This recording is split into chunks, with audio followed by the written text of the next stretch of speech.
The year was 2004. Donald Trump and Jeffrey Epstein were in a showdown over a property in Palm Beach. Trump called it the finest piece of land in the US. He outbid Epstein, grabbed it for about $41 million. Then, he flipped it a few years later to a Russian billionaire for $95 million. But this wasn't the big one. $95 million is close, but it's not $100 million. The real big one? That happened in March 2011, while the rest of the world was still picking up the pieces from the 2008 financial crisis. Tech investor Yuri Milner walked into Silicon Valley and dropped exactly $100 million on a single house. No negotiation.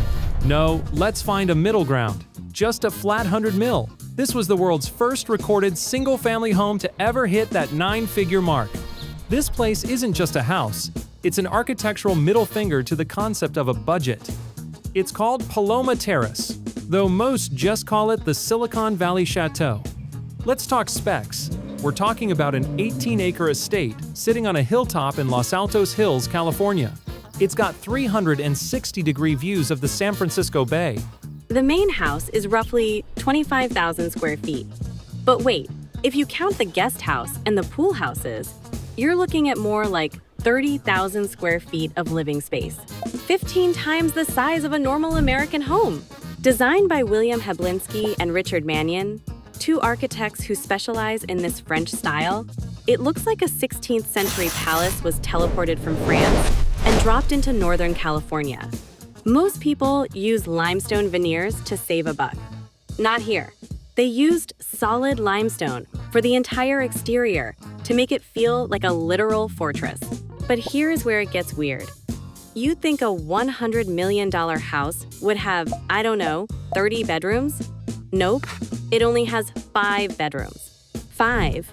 However, it has 9 bathrooms.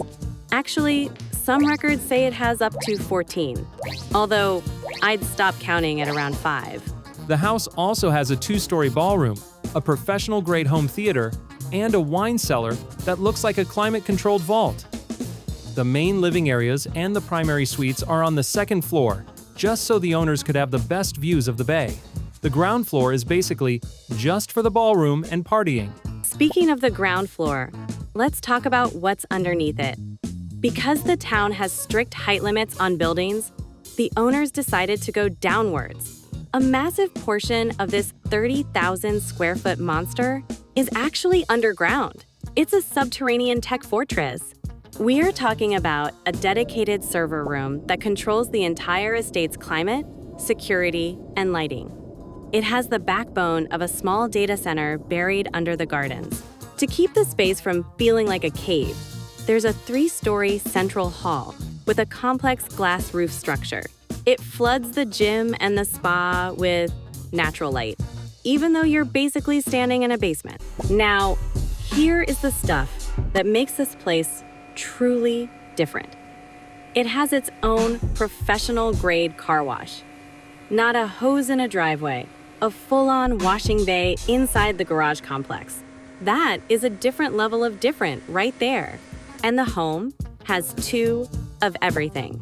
2 swimming pools, 1 massive outdoor infinity pool, and an indoor pool for when the California fog rolls in. 2 dining rooms. Then my favorite, 2 kitchens. You've got your fancy family kitchen for making a sandwich, and then you've got a hidden commercial-grade catering kitchen with its own separate service entrance. You can have a staff of 20 cooking for 100 guests, and you won't hear a single plate clink in the main house. What about privacy? The town of Los Altos Hills has this no-fence ordinance to keep things looking rural. They want to protect wildlife corridors for deer and coyotes. No problemo. If you're a billionaire, you don't build a wall, you grow one. So they planted 20-foot-tall, thick hedges and mature trees around the entire 18-acre perimeter. It's a living wall that makes the place totally invisible from the street. And since they couldn't build a prison wall, they went full bond level with the security. The whole property is lined with infrared tripwire sensors and motion tracking cameras hidden in the trees. It's a high-tech invisible bubble. If you step through the bushes, the security team in the basement knows it before you even see the huge house. There's a rumor that won't die that Yuri Milner didn't even use cash to pay for this house. He paid for part of it with Facebook stock. Milner was one of the biggest shareholders before the IPO. Yeah, the sale was so secretive, it wasn't even listed on the public market. Journalists only figured out the price because they found a tax record. But the real kicker happened after the keys were handed over. The local tax assessor looked at the $100 million price tag and basically argued that the fair market value was only about $50 million.